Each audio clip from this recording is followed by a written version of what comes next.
Bonjour à tous, je m'appelle Dara, j'étais ici pour simplement faire mon travail parce que j'ai monté une agence de voyage locale au Cambodge et au final il y a eu une crise le 24 juillet, un conflit a démarré entre la Thaïlande et le Cambodge, un conflit frontalier, ce qui fait que nous sommes retrouvés dans une situation où des centaines de milliers de déplacés ont dû venir dans des camps, se réfugier pour se protéger et aujourd'hui ici ils sont là par milliers, vous avez pu voir.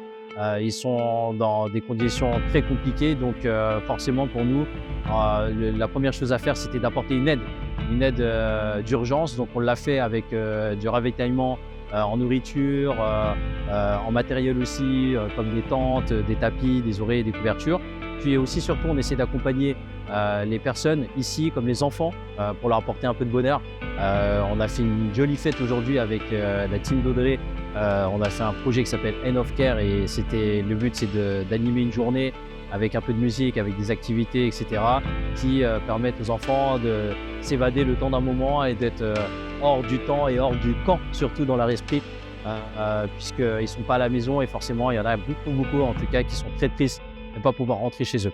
Donc dans cette situation-là aujourd'hui, nous sommes heureux d'avoir vraiment beaucoup de monde avec nous, c'est-à-dire qu'on a des Français, des Cambodgiens locaux, des Cambodgiens de l'extérieur aussi qui se sont ensemble réunis pour apporter un peu de bonheur et de réconfort à la population de déplacés. Good morning. My name is Kim Reti. I am the governor of Prebihir province. The incursion of Thailand on Cambodia has caused a big number of displacement of people from the border. Currently, we have about 46,000 people who is being displaced and evacuated from the village along the border between Cambodia and Thailand in Prebihir province. The role and responsibility of the governor, I need to make sure that people has food, has shelter, and has necessary supplies. So we set up 15 evacuation center. Especially we select and target Pagoda as a place because Pagoda has big land, and has buildings, and has toilet and running water. So at this place where we're standing, it's called 5,000 Bodhi tree pagoda. Yes, this is the biggest center we're running. We have about 20,000 people living in this place. Comme vous pouvez voir, c'est des conditions très rudimentaires, plus que rudimentaires, puisque ils n'ont rien, hein, ils ont juste... là, ils dorment en plein milieu des cailloux, ils essaient de construire un lit là, avec du bambou. Et voilà, ils vivent comme ils peuvent à deux familles dans ce petit lotissement qui doit faire à peine 20 mètres carrés, quoi. Donc bon, c'est une situation un peu compliquée dans laquelle en fait ils n'ont pas demandé à être là en fait. C'est vraiment ce conflit frontalier où la Thaïlande cherche à envahir le Cambodge et du coup le Cambodge essaie de défendre. Forcément, ça impacte du coup la population qui est aux frontières et ils se retrouvent ici dans les camps. Donc c'est ça aujourd'hui le problème qu'on a et ça va durer encore quelques temps, je pense, certainement. Donc en tout cas des infos qu'on a et c'est pour ça que on essaie de les accompagner comme on peut à travers les opérations que vous pouvez voir qu'on mène. Et ce sont sept familles ici. Elle me dit ça avec le sourire, elle me dit ça en rigolant, mais vous savez ce qu'elle est en train de me dire? Elle me dit qu'elle n'a pas de nid, qu'il cherche juste à avoir un matelas pour dormir et au final ils dorment sur des cailloux. Elle me dit ça en rigolant, tu vois, pour vous dire la résilience des Cambodgiens malgré la situation.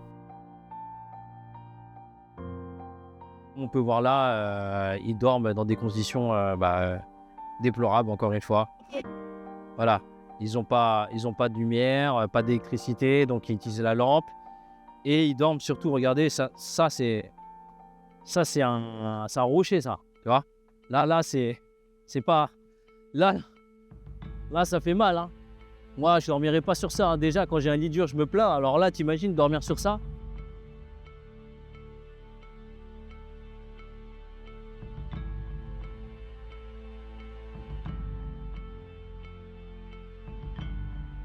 Ah, gros.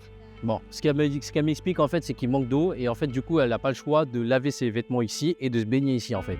Et l'eau, elle est sale. Par contre, ils ne l'utilisent pas pour cuisiner parce que là, elle est vraiment pas bonne.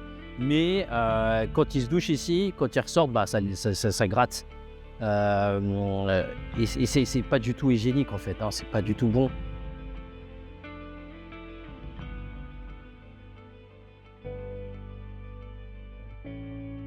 Et ce qu'elle me dit, c'est que l'eau potable, il y en a, mais elle n'est pas assez. Il n'y en a pas assez pour tout le monde.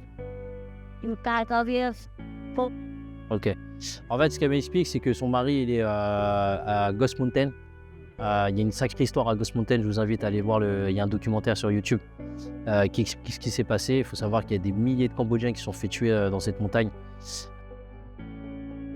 Et son mari est là-bas justement pour défendre le territoire. Et elle se retrouve ici avec 4 enfants dont un petit enfant. Donc au total, ils sont 5 ici. Elle doit gérer tout ça. C'est pas facile, hein, une grande famille. Ah, c'est pas facile.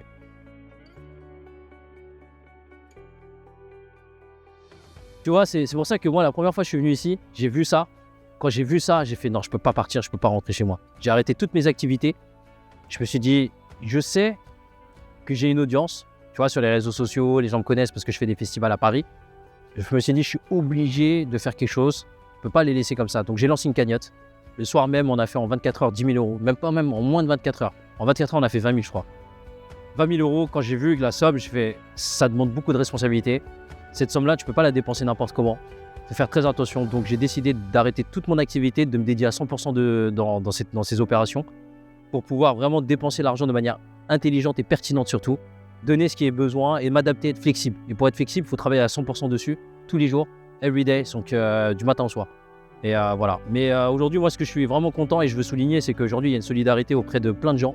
Et cette synergie qu'on crée à travers des gens qui soient des locaux d'ici, des Cambodgiens de l'extérieur, des Français qui sont venus vivre au Cambodge, qui aiment le pays.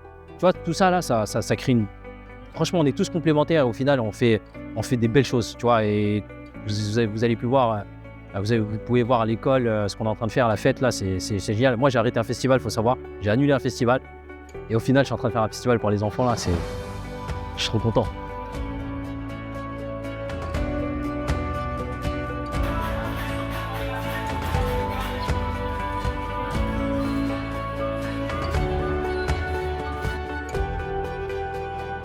Regarde derrière nous, on a plein d'enfants contents, j'espère qu'ils vont aller à l'école surtout. En tout cas, bonne motivation. Ouais, en tout cas, bon travail, bravo à toi et ton équipe. Je suis vraiment ravi d'avoir fait cette opération avec vous. Je vois qu'ils sont là avec plein de cartables, le sourire aux lèvres. Donc c'est magnifique. Mission accomplie. Yeah. Bien wesh.